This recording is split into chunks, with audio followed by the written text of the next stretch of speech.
And now here's part 2 of our episode.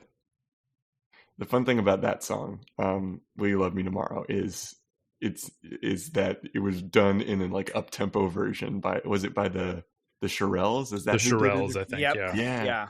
It's an entirely different song, but it's kind of a banger. Yeah. You know? A little bit. I mean, I personally think it's better in this form. I agree. I agree. It hits a little bit harder in terms of like emotionally. Do we call it a cover? Like, that's the weird thing, right? Because she wrote it. She's the original writer of the song. Like this, and You Make Me Feel Like a Natural Woman, and You've Got a Friend. Although I think James Taylor's version and her version came out at about the same time. Yeah. Yes. I mean, I think to me it feels like Natural Woman feels like a cover only because the other version is so iconic. Whereas I don't know that I would say the other version of Will You Love Me Tomorrow is as iconic. Like, I feel like if you think of that song, you think Carole King in this recording. You think of Natural Woman, you probably think Aretha Franklin, and then you're surprised to find out, oh, right, Carole King actually wrote this. Yeah, I agree with that, and I think those two things can coexist. They have to, because it's sort of that's also like, I don't know, you get into a conversation about intellectual property and all that. I think that's something that is an even larger discussion, right? Of like ownership of who owns these things, who owns the song, who owns the, legacy of the song, to the extent that that's a different thing. Yeah. We're kind of in a brave new world for that now too, with the internet. I mean, we are, and we're seeing that conversation happen. I mean, look at Taylor Swift for a moment. That's what the whole re-recording process for her is gaining ownership back of her songs. But I think that I don't know. To me, like, feels like these are always Carole King songs, and if other people sing them, other people sing them. But they're Carole King. How do you even? I mean, I guess something that Tyler and I were talking about beforehand was, how do you even pick a standout track off of Tapestry? I mean, it's like, honestly, you don't. Well, we think, okay, I don't want to, I don't want to be prescriptive or anything here, but I think that there is a case that there is a track that stands out, but not necessarily in a good way on this album. And I don't know. I'm showing my cards a little bit about how I feel about that, but I guess I want to know, Damien, how you feel about Smackwater Jack. Oh, okay. So that's where I thought this was going. It's tough. I don't know that I would skip it if I'm listening to the album, but I also don't know that I would ever look it up to listen to it by itself the way I would any other song on its album. That's a good way of putting it. Yeah. I wish I knew more about the history of the song or the story behind it. Is there any is there any music journalism out there that exists that explains how or why she wrote the song? Probably. She wrote it with her ex-husband. Okay. Yeah. It's just the thing that strikes me about the song is that everything else on this album feels genuine and authentic, like it's coming from a deeply personal place. I mean, even the song Tapestry, that to me, the moment to me where I'm like, Carole King is a genius, is when she's singing Tapestry and she sings the line about the guy turning into a toad. And you're like, yes, I totally believe it. Like, because she sings it with such conviction that you're like, it should be a laughable line. And I'm like, no, I'm right there with you, Carole. But when I listen to Smackwater Jack, some of the lines in there about like, people being pleased because the guy has been seized or something like that, and then later on about like it being a good season for the Undertaker with all this like bouncy happy music underneath it, it strikes me as it feels like it just feels like it's out of place, not in like a it does feel a little out of place. I mean, I think like Quincy Jones went on to cover it later in the early 70s and put it on an album titled Smackwater Jack. And I think that like it worked much better for him than I think it does for Carole. That's good. I mean, the other thing, it kind of sounds a little bit like a Joni song, like a little bit. There's a little bit of a Joni vibe to it, which I'm not saying that was intentional or anything like that, but I think to the extent that she was probably hearing a lot of Joni's music at that time too. you wonder how much of that bleeds into your own sound. Maybe if you're trying to create a contrasting, you're trying to create a contrast in your piece, and maybe you try to use this sort of like sound that you've been hearing, but it doesn't really end up kind of fitting. It doesn't derail the back half of the album. No, but also interesting is that when they released it as a CD in the 90s, they released a bonus track of a live version of Smackwater Jack at the end of the album. So you got two versions of Smackwater Jack within the same album, which is already probably too many. Yeah. But maybe, I don't know, maybe she has a real attachment to the song. Who's to say? She might. Yeah. This might be a good parlay into kind of, what your I don't know, what the brief was. What is a perfect album to you? Like name for us a perfect album, or name for us 4 perfect albums, which is what you did, and we chose one. So tell us a little bit more about what the standards were that you were using when you were choosing these albums. What were some, like, enlighten us a little bit to what the rubric was for you. Yeah, totally. So, I mean, for me, like a perfect album is one with no skip songs. And I do think that as much as we kind of are making fun of Smackwater Jack, I do think that in the context of the album, I would still listen to it and I wouldn't skip it. I think one of the other kind of qualifiers I look at is like an album that holds up no matter what. And I feel like at any day, any time, I could put on this album and it'll completely hold up. Like, it won't feel dated. It won't feel out of place. And I'll be able to connect with something within the album, emotionally at some point in the album. Even if, no matter what kind of mood I'm in, there's something in the album that I'll be able to listen to and hone in on. Yeah. And then also just like its recording quality and just the way that, I mean, I'm very much interested in like the recording techniques and kind of like interesting like sounds of albums. So like people who do interesting things like sonically, and there's just a lot of really interesting things that she did with like the stereo image within this album. Like I was talking about earlier in terms of placement of guitars and voices and how that all like creates one cohesive sound, even as they're like placing things around. So you're saying you're looking for virtuosity in that, or you're looking for something unique. So I would say something unique, and I think like looking at the album in context and kind of when it was recorded, I would say that was unique for the time. But there are techniques that still hold up now. Like listening to it now, it doesn't feel weird that in "Will You Love Me Tomorrow" the guitar is a little more on the left than on the right, or whatever. Like it still feels like I don't question the choices, and it just feels like one cohesive thing. Like it doesn't feel like anything within the album is competing with each other. The guitar is not competing with the vocals, or the piano is not competing with the guitar, or the bass isn't competing with whatever. It all feels like it all sits nicely within the mix. And you can hear each individual component and also take a step back and listen to the whole experience. There's not a ton of anxiety in the experience of this album. Yeah. It's easy to be present in this album. Would you say it's easy listening? No, I don't say it's easy.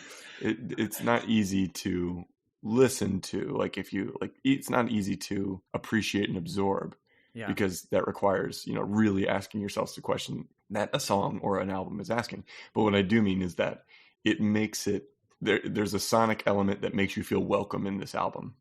Absolutely. And I think what's also interesting is that like, for as jaded as the music industry can be, it seems like everybody pretty much agrees this fits somewhere on a top 25 list of all time. Yeah. No matter who they are. Blue's like up there too. Yeah. Totally. And so it's like, even the people who are jaded about the industry and whatever still agree this is a solid album. And I think there's something really interesting about that. We're dealing in this project that we have undertaken. We're starting to really get a chance to appreciate some of the like classics of classics, like the cream of the crop of albums. And so it's fascinating to ask yourself the question of like culturally, like as a people, what are the albums that have been most influential at different eras in time? And this is definitely on that tier. Yeah. I mean, it's hard to find, think about it this way. It's hard to find an album that like, if you were to ask anybody on the street, if they could find one of these songs they've heard before and probably enjoy, Mhm. chances are everyone you talk to will find one album on the song like, oh, I know that song. Yeah, I like that song. Yeah. Even if they're not consciously thinking like, oh, I love Carole King. I think Damien's owed some points at this point. Yeah, definitely. think- Oh man, I'm gonna give you. You know what? You've done so much. You've done so much. You've covered so much ground in a really efficient way. Let me tell you that. And I'm going to give you. I'm going to give you 9. You make me feels. Ooh. Because you make me feel like a natural. Like a natural podcaster. All right. You make me, yeah. So you get 9. You make me feels, and I'll throw in an extra Joni Mitchell singing backup. Great. There we go. Love it. Yeah. And one get out of free Smackwater Jack, just to add that to it. Just There we you go. get out of jail free Smackwater Jack. Do you look for a through line in the album? Like is a narrative or a through line or something a prerequisite for perfection for you in terms of an album? I don't think so. I mean, I think that like I don't necessarily look for a narrative through line, but I think like to me the songs need to feel like they flow one into another seamlessly, and it feels like this album really does. Again, even with Smackwater Jack, I do just feel like it sets up it's a nice like reprieve from the trajectory of kind of sad, not really sad songs, but introspective songs. Let's put it that way. And I think that like I'm more interested in music that feels like it feeds into the next song as opposed to narratively into the next song. Like I think they can be talking about two completely separate things, but musically feel like they go together. Yeah. I'm thinking of a Paul McCartney album that I think does exactly what you just described. I don't know why it was an album. I'm not going to say which one because maybe we'll talk about it someday. Sure. But I Paul think McCartney, a solo album? Yeah, this isn't a visual medium, so people can't see the face that I'm making at you right now. But I am raising my eyebrows and looking at you. I'm just saying. Decisively, I'm yes. Just saying. This is Paul McCartney. One thing isn't as good as the sum of its parts, or something like that. I don't know. Like just want to put that out there. Okay, well, you're gonna listen to this album anyway. I've always been fascinated in just kind of like the order of albums, just because like I'm not the kind of person who can just put like music on shuffle. Like that's just not not my thing. Like I will, if I create a playlist, it's because it flows the way I want it to flow, and there's something that makes sense to it. And I feel like albums, the way that they're put out, are similar. I would never. I don't know about putting this on shuffle. I don't think you'd get the same experience if you put it on shuffle. I think you could listen to any of the individual songs in their own and have a great time. But I think if you're going to listen to the whole thing, you should listen to it in order. So you're from the Adele school of album listening? Yes. Well, it's so funny because I find that when the Adele the seminal moment of 2021 when Adele took the shuffle button away. Right. She's got the clout for it. When she took that away, it made me think like I never shuffle an album. I'll shuffle a playlist. Sure. But I will never shuffle an album. I never find myself doing that. But I think part of it's because, I mean, like we're talking about, like the artist put together some sort of story, some sort of thing that is meant to happen in this order, and there's thought to that order, even if it's not, the lyrics don't necessarily flow one word into another, but like there's a musical narrative happening that I think is important in listening through to an album and experiencing it as intended. Yeah, I see that. It just goes to show you that as much as it feels like the album form is kind of, talking to musician friends, a lot of them just sort of feel like the album is kind of obsolete as a form. There's something to be said for it being such this tradition, this sort of traditional way of compiling sound. Yeah, like the whole album is the artistic expression, and each individual song is a portion of that, but the whole thing is the experience. Yeah. Have you seen the Broadway musical? I have not. It's good. That's it's good. I think you'd enjoy it. I think I've listened to it. Yeah. Yeah. In fact, I know you would enjoy it, dude. It's so good. You say what you will about jukebox musicals, but I think it's possible to do them in a good way. Oh, see, And I love jukebox musicals. So yeah, I'm not surprised, and I like them. I like them a lot too. I heard this. So is this Bob Dylan musical? Is that technically like a jukebox musical? The Girl from the North Country, is that what it is? Girl Have from you heard North about Country. that? I don't know if it's jukebox. I don't know if it's. I think I it's don't just know. Bob Dylan songs. Yeah, I mean, maybe. I mean, I know that like when they made the controversial, well, now controversial Alanis Morissette jukebox musical for Right. Jagged Little Pill. I know that was. I mean, I guess it would be considered a jukebox musical, but they applied a plot to the songs, Right. Oh, okay. which So I don't know. A couple people. is that why it's controversial? Is that they? No, isn't it controversial It's because controversial of for a lot of reasons we probably shouldn't get into. But yeah. what I will say is that I feel like the ones that are successful are the ones that acknowledge the artist. Like, so Beautiful as an example, and even Jersey Boys, which is a musical about the Jersey Boys and their formation of the group and using their songs to help propel their own story. I feel like those ones do well, whereas sometimes we're just going to create a plot and throw in some songs, not so much. Well, yeah, and there's American Idiot. That's another one where you're like, did they just kind of like apply a plot to the? Isn't that what it is? There is no plot. I mean, there's sure. Very thin plot.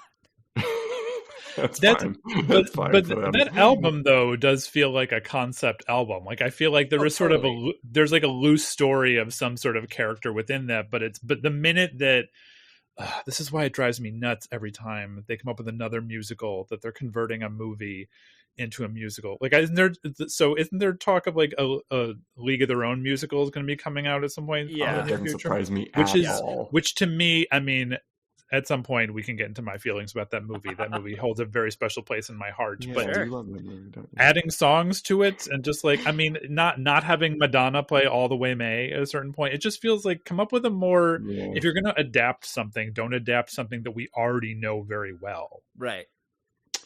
That's a good point, because I mean, when you do that, it feels even more like a cash grab, right? It feels even more like you're not doing this out of pure artistic intent. You're doing this out of a commercial, like from an economic, an economic drive standpoint. But I think like to kind of bring it back a bit, I think that what works about Beautiful, even though I haven't seen it but have listened to it and know a lot about the show, is that it very much puts Carole King at the forefront, and it's not trying to be something that it's not. You know what I mean? It's very clear about that. It's cool not to get too topical, but it's cool that we celebrate. It's cool that we celebrate Carole King in her time. I think is something that is very special about her, is that I really feel like she gets the credit where the credit is due. As someone else did, Betty White, she got a lot of credit where credit was due. Yeah. And I think wait, Tyler, you don't think Carole King's immortal? Come on now. You know what? Now that you mention it, she looks pretty healthy. She's only like 78, something like 80. that. She's 80, I think. She turns 80 this year, I think. No, she's like 35. She'll always be 35. Well, Damien, if you want to, I can recommend a therapist to you to get through that denial that you're working on right there. I think Damien should get a point for declaring Carole King immortal, though. Yeah. I'll give him 3 points for that. 3 points for Carole being immortal. 3 immortality points. In the video game that is this one goes to 11. Great. You just got 3 you get 3 Carole King immortality points. Oh, perfect. Is this an album that I guess, I don't know if I would say brought you closer to, I mean, either like brought you closer, you've mentioned family specifically, but is it the sort of album that like you've made friends from? I mean, I just think about like how I made a lot of my friends in college were based off of, I mean, a musical taste was something that initiated it. Oh, absolutely. I mean, I think so. I do a lot of devising with a company called Apartment 20, and like we our friendship was formed over kind of mutual taste in music, which is like this album was a huge part of that. Like Carole King was essentially on our playlist for every show. So it's like Carole King, Stevie Nicks, Joni Mitchell, like that's kind of our go-to. So I will say like this is an album that continues to be part of my life, even with other people. Mm-hmm. Do you find that it influences whenever you have to write music for something, like that you are, would you consider her one of your influences in that respect? Oh, absolutely. I mean, because I play piano, so I write all my stuff at the piano, and like I constantly come back to her recordings and listening to what she's doing. She does a lot of interesting stuff that's not just like, oh, we'll play these chords, but like she has a lot of really interesting piano parts that she plays and writes that I constantly come back to. Yeah, you said earlier, like almost like she's playing the piano like a guitar. Yeah, totally. Well, Tyler, do you got anything else, or should we take a look at the scorecard? I think we should take a look at the scorecard. I feel like Damien has made a real, like, I feel like I'm right now I'm in this very, it feels like the energy of Carole has sort of entered the room, if that makes sense. You know, there's a real, I feel this album makes, I want to say real quick before we look at the points, is that this album makes me feel so much peace. And I have a real, not to divert from my very serious job as objective arbiter of whether this album is perfect or not, but I have a very deep connection with this record too, with my family and stuff. So I feel like I'm even just speaking about it and thinking about the music definitely injects a lot of warmth and feelings of peace for me. So I'm really grateful that I'm honestly grateful you brought it before the tribunal. Oh, good. So what we'll do is we'll go back over your points. We'll review the rating you gave me on my 60-second recap, which factors in. Oh, okay. And then we'll give you an opportunity for a closing argument, and then we'll decide whether this album truly is, whether it truly goes to 11 or not. Okay. Okay. Yeah. So on the board, you gave me an 8 out of 10 for my 60-second recap. Not bad. A B, solid B. I love a B. So I got a B minus on my my 60-second recap, but that is all in addition to the 3 Carole King immortality points that you received for reminding me that she's immortal. You got 1 get out of jail free Smackwater Jack for your impassioned defense of Smackwater Jack. You got 1 point for continually mentioning that Joni Mitchell is singing backup because it's a worthy reminder. You got 9 make me feels for just making me feel like a natural podcaster. You got 2 reel to reels, and you got 3.5 remaster scrubs. So, with all that in mind, Michael, do your tabulating in your head. Do you have a closing argument to make for why Tapestry is a perfect album? I mean, what to say that we haven't already said? I feel like it's. I feel like this is the album that everybody knows and everybody loves something on the album. I think there's something for everyone, and I think that there's such depth in the writing that we keep as a society revisiting it and keep coming back to it because it really is timeless. And I think that there's it only gets better with age. Nice. It's a fine wine. Yes. All right. Well, with that, the points have been scored. The argument has been made. I'm going to leave it to Michael. Is this album perfect? So I have 2 things to say. First of all, normally I hate the word timeless, but I feel like you need to use that term when describing this album. Yeah. And then second, could you imagine if I said no? Could you imagine if like on this episode we said that Carole King's Tapestry was not a perfect album like that? I mean, no, I'm not gonna say that. Yes. So this can join this one goes to 11 pantheon. Indeed, it is in fact a perfect album. Yes. Oh, good. Because I could just imagine the reviews now being like, "Can you believe they said the album wasn't perfect?" Oh yeah, all those thousands of listeners that we're gonna get. Yeah.